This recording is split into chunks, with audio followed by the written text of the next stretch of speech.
Pourquoi fais-tu toujours tout foirer avec les hommes? 6 points à checker. Bonjour, j'espère que tu vas bien. Je suis très contente de te retrouver aujourd'hui dans cette nouvelle vidéo de la chaîne S'aimer plus, dans laquelle aujourd'hui je vais te donner 6 checkpoints, 6 points en fait à aller regarder, à creuser pour comprendre pourquoi est-ce que dans ton cas, dans ta situation, tu as l'impression que tes relations elles sont vouées à l'échec, que ça marche pas, qu'à chaque fois tu sabotes à chaque fois les relations. Donc c'est 6 points très importants à les regarder qui sont en fait des piliers importants de la relation et qui peuvent indiquer qu'est-ce qui peut être dysfonctionnel parfois dans tes mécanismes. Si tu ne me connais pas, je me présente, je m'appelle Chloé Mercart, je suis coach certifiée, maître praticienne en programmation neurolinguistique et en hypnose directive et ericksonienne. Et depuis 2020, j'accompagne les femmes à s'aimer plus, c'est-à-dire à s'accepter, à s'aimer telles qu'elles sont, mais aussi à reconnaître leurs valeurs dans leurs relations pour ne pas être en dépendance affective et pouvoir ouvrir leur cœur de la bonne manière pour leurs relations amoureuses. Si tu n'es pas encore abonné à la chaîne YouTube, je t'invite à le faire maintenant en cliquant sur le bouton rouge s'abonner en bas de la vidéo. Et pareil pour le podcast, donc pour les personnes qui m'écoutent via le podcast, et à bien cliquer sur la cloche des notifications pour recevoir toutes les prochaines vidéos et tous les prochains épisodes qui sortiront sur le podcast. Sache également que j'ai créé pour toi une formation offerte qui s'intitule Incarner la femme sensationnelle, lumineuse et unique qui l'épousera. Et c'est une formation complètement offerte qui te donne des premiers outils d'accompagnement pour pouvoir renforcer ton estime de toi et mieux comprendre le mécanisme des relations amoureuses. C'est une formation qui a aidé déjà plus de 500 femmes à commencer leur cheminement intérieur et elle t'aidera très certainement. C'est pourquoi je t'invite à la télécharger maintenant en cliquant sur le deuxième lien dans la description de cette vidéo et de cet épisode qui t'emmènera vers la page de téléchargement de la formation. Tu auras juste à noter ton adresse mail et ton prénom et tu la recevras directement par mail. Voilà pour cette information. Alors, quand je dis pourquoi est-ce que tu fais toujours tout foirer avec les hommes, l'idée c'est pas de te faire te sentir coupable ou de te faire te sentir faible ou nul. En fait, c'est surtout un terme pour parler des stratégies dysfonctionnelles, des stratégies d'échec entre guillemets dans les formations. C'est le terme qu'on utilise en PNL pour parler d'un mécanisme en fait qui ne nous emmène pas vers notre objectif mais qu'au contraire va saboter notre objectif. Donc là aujourd'hui, être en couple, être heureuse dans ses relations. Et pour ça, il y a 6 points importants qu'il faut absolument que tu ailles regarder. Le mieux, c'est que tu puisses être accompagné avec un professionnel de l'accompagnement qui est spécialisé dans ces thématiques-là. Moi, c'est mon cas et tu sais que j'accompagne les personnes partout dans le monde, donc on peut travailler ensemble. Parce que soi-même, ça peut être très suffisant, mais pour certaines personnes, ça peut être un petit peu limité comme compréhension et elles peuvent en fait ne pas savoir quoi faire de leur compréhension. Donc le premier point qu'il faut que tu regardes absolument, c'est les schémas répétitifs. Moi, quand j'ai une personne en séance qui me dit « Chloé, je foire tout avec les hommes », la première chose que je vais regarder avec elle, c'est qu'est-ce qu'elle répète en fait. Quels sont ses schémas ? Quels sont les scénarios qui se déroulent tout le temps? Parce que dans les scénarios, il y a 2 choses importantes qui vont nous indiquer sur quoi travailler. La première, ça va être la stratégie interne, c'est-à-dire qu'est-ce que la personne fait, pense, ressent et qui l'emmène dans ces relations-là. Et puis après, il va y avoir les stratégies externes, les signes extérieurs, c'est-à-dire quels sont les partenaires qu'elle rencontre, quels sont ce type de personnes, à quoi elles ressemblent, qu'est-ce qu'elles pensent, quels sont leurs points communs dans leur manière de se comporter, dans l'issue des relations.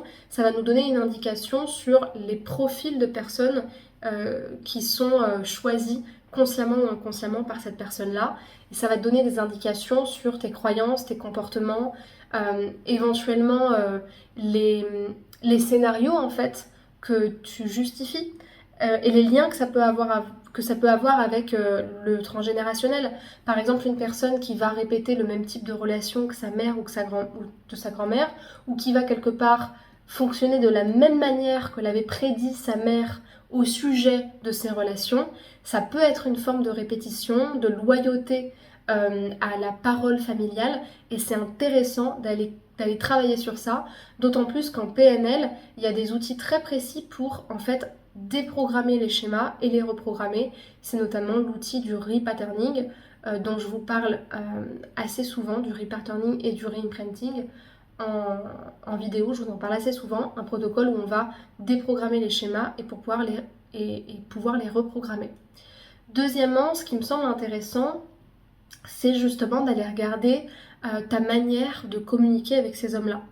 La communication, c'est important parce que, tu sais, parfois, même si t'es pas en couple, ta façon de te comporter avec eux, et la communication, c'est pas que les mots que tu emploies, c'est aussi l'attitude que tu as, c'est aussi l'énergie que tu as, c'est aussi la posture que tu vas avoir, la gestuelle que tu vas avoir. En fait, ça va être ta communication au sens large, au sens verbal et non verbal du terme, parce que pareil, la communication que tu as, les phrases que tu dis, les réactions que tu as, les ressentis que tu as, en disent long sur tes interprétations émotionnelles, donc tes blessures, donc tes croyances, et elles vont impacter l'autre. Donc c'est intéressant aussi d'aller creuser quel type d'interaction tu as avec les hommes, comment ça se passe à chaque fois, quelles sont les disputes récurrentes, les crises récurrentes, qu'est-ce qui toi te met dans un état où tu as l'impression de plus gérer et de répéter quelque chose.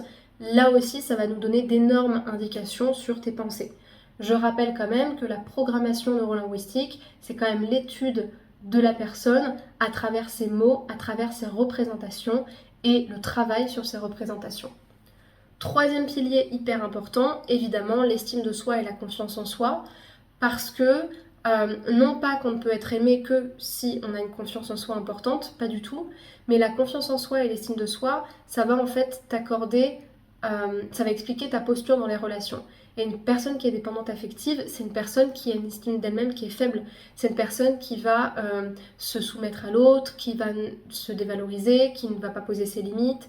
C'est une personne qui va se mettre constamment en dessous de l'autre avec cette tendance à admirer l'autre et à le mettre sur un piédestal. Donc évidemment qu'il y a un lien de cause à effet entre ton niveau d'estime de toi et ta manière de te comporter dans tes relations, ton taux en fait de permissivité concernant le comportement des autres, ça va en dire long sur ce que tu acceptes. Et puis aussi, les relations que tu vas avoir et que tu vas accepter questionneront en effet miroir l'estime que tu as pour toi, la valeur que tu t'accordes. Parce que quand on s'accorde une grande valeur, on agit comme la grande valeur que l'on pense avoir et forcément on n'accepte pas les mêmes choses. Quatrièmement, ce qui est intéressant d'aller regarder aussi, c'est ton choix de partenaire. Comment est-ce que tu choisis les hommes? Sur quelle base? Qu'est-ce qui t'attire chez un homme? Pourquoi est-ce que tu attires tout le temps les mêmes personnes? Est-ce que tu remarques les signes que tu es en train de, encore une fois, reprendre le même profil de personne? Quelle est ton intention positive à choisir le même type de personne? Je pense aux hommes compliqués, aux hommes qui ont tout le temps les mêmes problèmes, aux hommes qu'il faut vouloir changer, aux hommes qui ont tout le temps les mêmes types de problématiques ou les mêmes types de blessures. Quelle est ton intention positive là-dedans? Et surtout, quels sont les critères inconscients qui font que tu vas vers ces hommes-là? Les critères, on va pouvoir aussi les changer à travers un changement de croyance ou un travail en PNL sur les critères. Donc ça, c'est très important. Cinquième point à aller regarder aussi, c'est la gestion de tes attentes. Ça peut être, tu sais, les personnes qui, par exemple, même sans forcément être très exigeantes, vont par exemple avoir certaines croyances sur les relations amoureuses, ça peut être très divers, qui vont faire en sorte que ces croyances-là ne les aident pas à bien entreprendre la relation. Donc ça peut être effectivement le cas des personnes exigeantes, c'est-à-dire des personnes qui vont quelque part avoir une stratégie d'évitement par besoin irréaliste, les personnes qui vont constamment s'attendre à plus de la part de l'autre, alors qu'en fait elles savent très bien au fond qu'il n'existe pas de partenaire parfait, mais elles ne peuvent pas s'empêcher de constamment demander plus que tout à l'autre, comme pour quelque part soit saboter leur relation et s'éviter d'être en lien, ou soit constamment chercher la perfection mais ne jamais la trouver. Mais il va y avoir aussi les personnes qui par exemple vont considérer que dans une relation, elles doivent être prises en charge émotionnellement par l'autre. Et que si l'autre ne les comprend pas absolument ou ne répond pas à tous leurs besoins, alors quelque part, c'est pas la bonne personne ou ça peut pas marcher. Et ça peut être encore une fois des mécanismes qu'on retrouve dans la dépendance affective. Et c'est intéressant d'aller les creuser parce que c'est des choses qui vont malheureusement vous isoler de la relation pour des mauvaises raisons. Et pour terminer, je vous invite à aller regarder sur le passé non résolu. Donc ça va être plutôt les blessures émotionnelles, les deuils que vous n'avez pas faits, éventuellement aussi des deuils au niveau de la famille. Parfois, ça peut être intéressant de travailler sur la relation au père ou à la mère quand on a du mal à être en relation avec les autres, parce que ça vient de là et que la sécurité émotionnelle vient de là, et que bien souvent, quand on n'a pas reçu l'amour qu'on aurait dû avoir étant enfant, ou quand cet amour il a été trahi et violé, ça a évidemment d'énormes répercussions sur les liens d'attachement par la suite. Donc voilà ce que je peux vous dire au sujet de ces 6 points, et dites-moi lesquels vous aimeriez aller creuser en accompagnement, lesquels résonnent le plus en vous.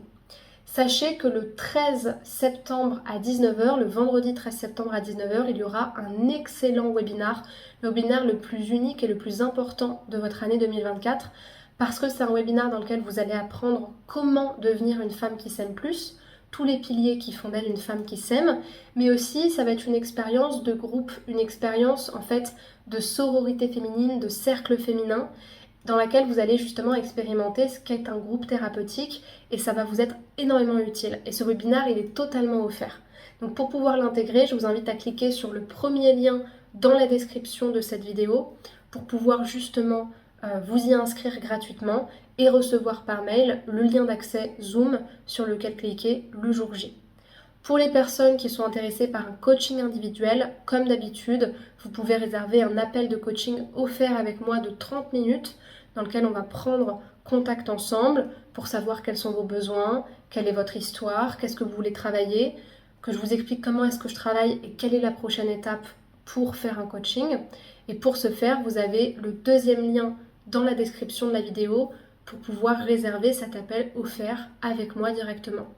Pour terminer, je vous invite à aller regarder les petites formations que je propose. Donc c'est des outils à découvrir, des petites formations très accessibles sur des thèmes différents: relations toxiques, deuil amoureux, relations amoureuses, estime de soi, dépendance affective, pour pouvoir commencer à travailler sur vous. Donc vous aurez le lien vers ces outils et la présentation de ces outils dans la description. Il vous suffit de lire la description sous la vidéo ou sous le podcast.